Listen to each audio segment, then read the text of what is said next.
So WhatsApp guys, কেমন আছো সব? আশা করি সবাই খুব ভালো আছো। বহুল প্রতীক্ষার পর আমরা করাত মানো বা চেইনসো ম্যান এর এপিসোড 2 নিয়ে এসেছি। আর এখানে একটা বিষয় উল্লেখ্য বা আমাকে স্বীকার করতেই হবে, আমি র্যান্ডম অ্যানিমেশন শুরু করার আগে জাপানিজ অ্যানিমে সম্পর্কে আমার কোনো আইডিয়াই ছিল না। কিন্তু এই অ্যানিমেশন চ্যানেলটা খোলার পরে তোমাদের বিভিন্ন যে অ্যাডভাইস করেছো, ভাই অমুক সিনেমাটা এক্সপ্লেন করেন, তমুক সিনেমাটা এক্সপ্লেন করেন, তো এইভাবে সিনেমাগুলো এক্সপ্লেন করতে গিয়ে আমি জাপানিজ অ্যানিমের একরকম ফ্যান হয়ে গিয়েছি। তবে এখনো পর্যন্ত অ্যানিমে সম্পর্কে আমি অনেক কম জানি, এবং একজন নতুন দর্শক হিসেবে বা একজন নতুন ফ্যান হিসেবে যতটুকু পসিবল আমি ততটুকু বোঝানোর চেষ্টা করব। আর সবচেয়ে বড় কথা হচ্ছে, আমরা কিন্তু এই সিরিজটাকে তোমাদের জন্য জাস্ট ট্রান্সলেট করছি, মানে বাংলাতে ট্রান্সলেট করছি, এতটুকু। তো যাই হোক, আমি আবারও বলে নিচ্ছি, এটা জাস্ট আমাদের মতো নতুন যে এনিমি লাভার গুলো রয়েছে যারা কম বোঝে তাদের জন্য। তো যাই হোক, আগের এপিসোডে আমরা দেখেছিলাম যে ডেনজির কাছে চেইনসো ডেভিলের পাওয়ার চলে আসে, আর এরপর তার দেখা হয় মাকিমার সাথে, যে ডেনজিকে নিজের কাছে রেখে দেয়। আর তারপর থেকে ডেনজি মূলত মাকিমার সাথে থাকে। তো এখানে ডেনজির অনেক ক্ষুধা পেয়েছে। তো মাকিমা ডেনজিকে বলে, তুমি যেহেতু এখন থেকে আমার কাছে থাকবে, এর জন্য আমি তোমাকে যে প্রশ্ন বলবো তার জবাবে তুমি সবসময় হ্যাঁ বলবে বা উফ উফ বলবে, কারণ কুকুরের মুখ থেকে আমি না শুনতে পছন্দ করবো না। তো আমাদের ডেনজি তখন ভাবে, ও তো আমাকে ডাইরেক্ট কুকুরের মতো ভাবছে, এটা কিছুটা ভয়ঙ্কর। আর তারপর তার মনে পড়ে পচিতা মারা গিয়েছে, আর বর্তমানে তার কোনো সঙ্গীও নেই। তো একেবারে নিঃসঙ্গ থাকার চেয়ে মাকিমা অতটাও খারাপ হবে না। আর তখনই তার পেট গুড়গুড় করে, আর মাকিমা বলে, আমাদের রেস্ট এরিয়াতে গিয়ে কিছু খাওয়া উচিত, এবং তুমি খাওয়ার জন্য যা ইচ্ছা নিতে পারবে, তার পুরো পেমেন্ট আমি করব। আর এরপর মাকিমা তার কোট খুলে ডেনজিকে দেয়, কারণ ডেনজি শার্ট ছাড়া ছিল। তো তখন আবার ডেনজির মনে হয়, এই প্রথম কি আমার সাথে এত ভালো ব্যবহার করলো। আর নর্মালি সে যখন মানুষ ছিল তখন তো তার আশেপাশেও কেউ ঘেসতো না, কারণ না সে গোসল করতো, না ভালো কাপড় চোপড় ছিল, তার কাছ থেকে সবসময় দুর্গন্ধ আসতো। এমনকি আজই প্রথম কোন একটা মেয়ে তাকে জড়িয়েও ধরেছিল, তাকে খাবারও দিচ্ছে, আবার গায়ের কোটও দিয়েছে। তো এই জন্য ডেনজির এত খুশি লাগে যে সে মাকিমার প্রেমেই পড়ে যায়। তো যাই হোক, রেস্টুরেন্টে মাকিমা ও ডেনজি ওডন অর্ডার করে, যেটা কোনো জাপানিজ খাদ্য হবে। আর এখানে আমরা জানতে পারি ডেনজো চেঞ্জ হওয়ার কারণে তার অনেক ব্লাড লস হয়েছে। তো এই জন্য সে বেহুশ হয়ে যায় এবং মাকিমার উপরে পড়ে। আর এরপর জ্ঞান ফেরার পরে মাকিমা ডেনজিকে জিজ্ঞেস করে, তোমার এমন কিভাবে হলো? তখন ডেনজি বলে, আমার একটা পেট ডেভিল ছিল, যে ছিল হচ্ছে চেনশো ডেভিল, এবং সে তার নিজের জীবন দিয়ে আমার জীবন বাঁচিয়ে গিয়েছে। তখন মাকিমা বলে, এটা তো খুবই রেয়ার একটা কন্ডিশন, এবং আজ পর্যন্ত এরকম কোনো কিছু আমরা দেখিনি, এবং তোমার এমন একটা রেয়ার কন্ডিশন, এটার কোনো নামও নেই, যে তোমাকে আমরা কি নামে ডাকবো। আর এরপর মাকিমা বলে, আমার মনে হয় তোমার যে পেট ডেভিলটা ছিল,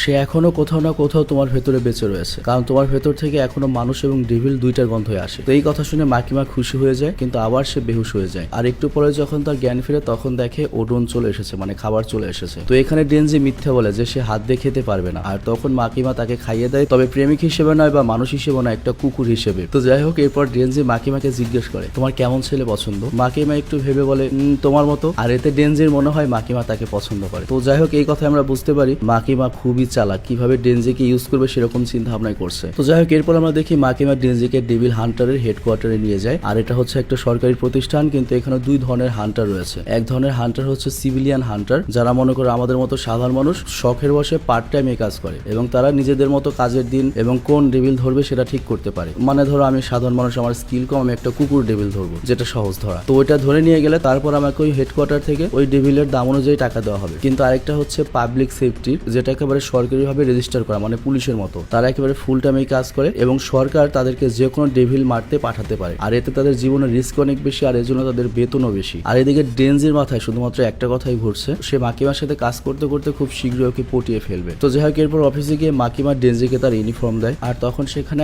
আকি নামে আরেকটা ডেভিল হান্টার আসে, আর সে 3 বছর আগে এখানে জয়েন করেছে। তো ডেনজিকে এখন তার সাথে কাজ করতে হবে, কিন্তু আমাদের ডেনজি বলে সে মাকিমার সাথে কাজ করতে চায়, কিন্তু মাকিমা তাকে টাই পড়াতে পড়াতে বলে, তুমি যদি ভালো কাজ করো একদিন অবশ্যই আমরা একসাথে কাজ করবো। এরপর আমরা দেখি আকি ওকে পেট্রোলিং এ নিয়ে যায়। পেট্রোলিং মানে হচ্ছে যে পুলিশরা রাস্তায় যে ঘোরাঘুরি করে না, কোথায় কোন সমস্যা হচ্ছে না হচ্ছে দেখার জন্য, সেরকম একটা কিছু। তো পেট্রোলিং এর সময় ডেনজি আকিকে জিজ্ঞেস করে, মাকিমার কি কোনো বয়ফ্রেন্ড আছে? এটা শুনে আকি রেগে যায় এবং ডেনজিকে একটা নির্জন রাস্তায় নিয়ে যায় এবং বাজেভাবে মারতে থাকে, এবং ডেনজিকে বলে, দ্রুত চাকরি ছেড়ে দিবি এবং এখান থেকে চলে যাবি, কারণ তুই এখানে কোনো লক্ষ্য নিয়ে আসিস না, আর যারা লক্ষ্য ছাড়া আসে তারা দ্রুত মারা যায়। যেমন আমার কিছু সাথী এখানে শুধুমাত্র টাকা কামাতে এসেছিল, তারা মারা গিয়েছে। আর এখানে শুধুমাত্র তারাই টিকে রয়েছে যাদের স্ট্রং মোটিভ ছিল, যে এখানে আমরা এসে মানুষদের ডেভিলদের কাছ থেকে বাঁচাবো। কিন্তু তুই যেহেতু এই চাকরিটা নিয়েছিস শুধুমাত্র মাকিমার জন্য, তুই এখানে টিকতে পারবি না, তুই এখান থেকে পালিয়ে যা। আর আমি মাকিমাকে গিয়ে বলবো যে ও ডেভিল দেখে ভয় পালিয়ে গিয়েছে। আর তখন ডেনজি উঠে আকির পায়ের মাঝখানে একটা লাথি মারে, মানে বিচিতে। আর এরপর ডেনজি বলে, আকি তুই খুব ভালো লোক, আর এর জন্যই আমি তোকে ডাইরেক্ট মাঝখানে আঘাত করছি। আর এরপর ডেনজি ভাবতে থাকে সে আজকে অনেক ভালো খেয়েছে, তার সাথে কেউ একজন ভালো ব্যবহার করেছে, তো সবকিছু তার স্বপ্নের মতো, তো সে যদি আজকে মারাও যায় তার কোনো সমস্যা নেই। আর তখন আকি উঠে বলে,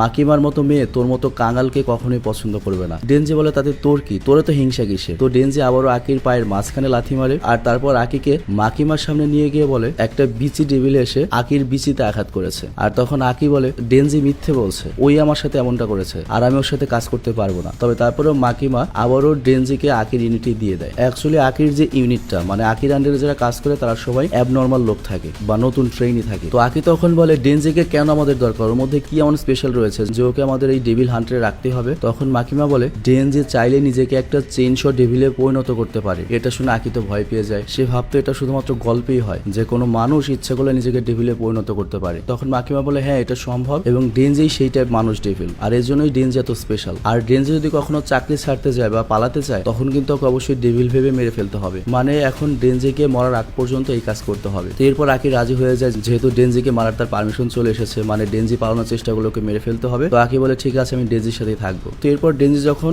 আকির সাথে বের হয় তখন বলে মাকিমা আসলে কত ভালো। তখন আকি বলে তুমি এমন ভাবলে সেটা ভুলে যাও। তো পরদিন আমরা দেখি ডেনজি একটা ব্রেডের উপর 4-5 রকমের জ্যাম হানি বাটার লাগিয়ে খাচ্ছে, যেটা তার স্বপ্ন ছিল। আর তারপর সে যখন গোসলে যায় অনেক শব্দ করে আনন্দ করে গোসল করে, আর এত হাই ফাই বাথরুমে গিয়ে সে টয়লেট করতে করতে ঘুমিয়ে পড়ে। কিন্তু আকি তার এই ব্যবহারে বিরক্ত হয়ে যায়। আর এরপর আকিরা একটা ফিনকে মারার মিশন পায় আর তাদের যেতে হবে একটা স্কুলে। তো ডেনজি তো কখনো স্কুলে যায়নি, তো সে ভাবে ফিন হয়তো স্কুলের কোনো একটা কিছু। আর তখন আকি বলে ফিনও এক ধরনের ডেভিল আর সেটা ডেনজির পুরো উল্টো, মানে ডেনজির শরীরে হয়েছে কি ডেনজি একটা ডেভিলের শরীরকে উল্টো অ্যাবজর্ব করেছে বা কবজা করেছে, কিন্তু ফিনের ক্ষেত্রে যেটা হয় একটা ডেভিল এসে একটা মানুষের লাশের উপর কবজা করে আর তারপর সেই লাশটাকে নিজের মতো করে ব্যবহার করে, মানে ওই ভূতে ধরলে যেরকম হয় একটা মানুষকে অনেকটা সেরকম। আর ফিনদের মাথায় এমন একটা কিছু থাকে যার ফলে তাদেরকে চেনা যায়। তো যাই হোক এরপর তারা যখন একটা রুমে যায় সেখানে একটা ফিনকে দেখতে পায় যে একটা বৃদ্ধ লোকের লাশ কন্ট্রোলে নিয়েছিল এবং সে রক্ত খাচ্ছিল। আর তখন আকি ডেনজিকে বলে তুমি চেঞ্জও হয়ে ওই ফিনটাকে মারো, কিন্তু ডেনজি তার কুড়াল দিয়ে ফিনের গলা কেটে তাকে মেরে ফেলে। তো আকি তাকে জিজ্ঞেস করে তুমি তোমার পাওয়ার কেন ব্যবহার করলে না। তো ডেনজি তখন বলে আমি ফিনকে দয়া করে ওকে সহজ মৃত্যু দিয়েছি। তো এটা শুনে আকি অনেক রেগে যায় এবং বলে ফিন তো ডেভিলি, ওদের উপর কোনো দয়া দেখাতে হয় না। আর এখানে আমরা জানতে পারি আকির চোখের সামনে তার পুরো পরিবারকে একটা ডেভিল মেরে ফেলেছিল আর এর জন্যই সে ডেভিল ঘৃণা করে। আর তারপর সে বলে যে সে নিজে এবং পুলিশ অফিসাররা যত রয়েছে তারা তাদের বউ বাচ্চাকে সুরক্ষিত রাখতে কাজ করছে এবং ডেনজি বাদে সবাই তাদের কাজে খুবই সিরিয়াস। আর এসব শোনার পরে ডেনজি বলে এমন যদি কোনো ডেভিল থাকতো যার সাথে আমি বন্ধুত্ব করতে পারবো আমি তার সাথে অবশ্যই বন্ধুত্ব করতাম, কারণ আমার কোনো বন্ধু নেই। আর এই কথা শুনে আকি সেখান থেকে চলে যায়। আর আমরা এরপর দেখি ওই রুমে কিছু অ্যাডাল্ট ম্যাগাজিন পড়েছিল আর ডেনজি মূলত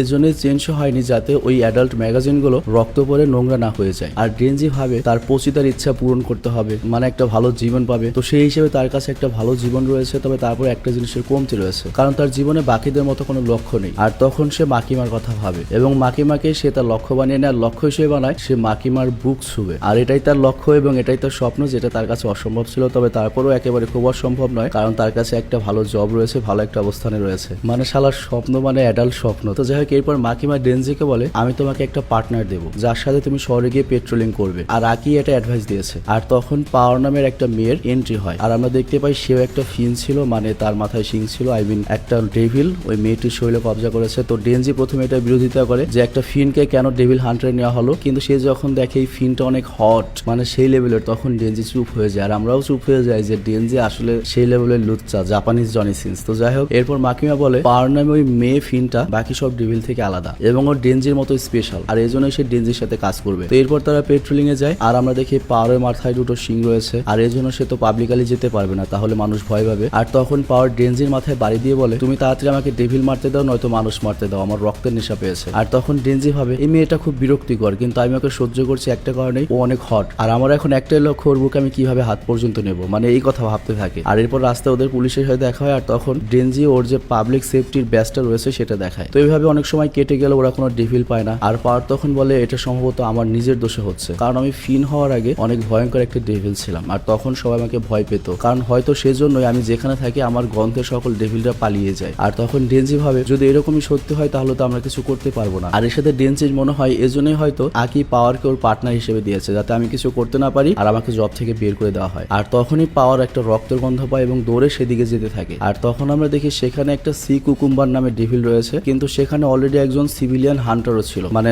পার্ট টাইম হান্টার। তো সে একা মূলত ওই ডেভিলকে মারতে সাহস পাচ্ছিল না, এর জন্য টেলিফোন বুথে ব্যাকআপ ডাকছিল। আর তখন আমরা দেখি পাওয়ার ছাদ থেকে লাফ দেয় এবং তার যে স্পেশাল পাওয়ার সে রক্ত থেকে হাতুড়ি বানায় আর সেটা দিয়ে ডেভিলের উপর জোরে বাড়ি দেয় আর এতে করে ডেভিলটি মারা যায় এবং চারপাশে রক্ত ছড়িয়ে পড়ে। আর এরপর পাওয়ার খুশিতে হাসতে থাকে। তো এই এপিসোডটি এখানেই শেষ হয়। তো যাই হোক এই এপিসোডে আমাদের দুটো ক্যারেক্টার এক্সট্রা আনা হয়, একটা হচ্ছে আকি আর একটা হচ্ছে পাওয়ার। তো এখানে পাওয়ার যে ক্যারেক্টার রয়েছে মানে পাগলা মার্কা যে ফিন, ওর ক্যারেক্টার হয়তো ভবিষ্যতে আলো ছড়াবে। আর এখানে আরেকটা বিষয় উল্লেখ, যেহেতু এগুলো একটা কমিক্স থেকে এনিম করা হয়েছে। তো কমিক্সে যে সিনগুলো ছিল মেন এনিমিতে কিছু সিন অ্যাড করা হয়নি বা ডিলিট করা হয়েছে। যেমন ডেনজি আর মাকিমা যখন প্রথমবার খাবার কিনে খাচ্ছিল তখন একটা লোক এসে বলেছিল যে তার মেয়েকে একটা ডেভিল জঙ্গলে তুলে নিয়ে গিয়েছে। তো মাকিমা যেহেতু একজন ডেভিল হান্টার সেজন্য ওই লোকটি তার কাছে সাহায্য চায়, কিন্তু মাকিমা সেজন্য ডেনজিকে পাঠায়। তো ডেনজি যখন এরপর জঙ্গলে যায় তখন ওই মেয়েটি আর ডেভিলটিকে দেখে। তো শুরুতে দেখে মনে হয় যে ওই ডেভিলটা পচিতার মতো অনেক ভালো, কিন্তু একটু পরে দেখা যায় যে এটা একটা মাসুল ডেভিল এবং ও একটা ইলুশন দিয়ে ডেনজিকে ধোকা দিচ্ছিল, কিন্তু বাস্তবে খুবই ভয়ঙ্কর একটা ডেভিল। তো তখন ডেনজি যেটা করেছিল যে সে চেইনশো ডেভিল হয়ে ওই ডেভিলটিকে মারে, আর এর ফলে তার ভেতর থেকে অনেক ব্লাড বের হয়, আর এই জন্যই সে আসার পর আবার মাকিমার উপর বেহুশ হয়ে গিয়েছিল। কিন্তু মেইন এনিম থেকে মানে অ্যানিমেশন থেকে এটা বাদ দেওয়া হয়েছে, কারণ এটাকে তাদের কাছে অতখানি গুরুত্বপূর্ণ মনে হয়নি। তবে আমার কাছে মনে হয়েছে এই সিনটা থাকলে আর একটু বেটারই হতো, খারাপ হতো না। তো যাই হোক, আজকের মতো এই ভিডিওটা এখানেই শেষ হচ্ছে, আর এরপর থেকে চেইনশো ম্যান রেগুলারলি আসবে, সেটা আমার ভয়েস দিয়ে হোক আর বা যার ভয়েসই হোক। ভালো থাকবে, সুস্থ থাকবে, টেক কেয়ার, আল্লাহ হাফেজ।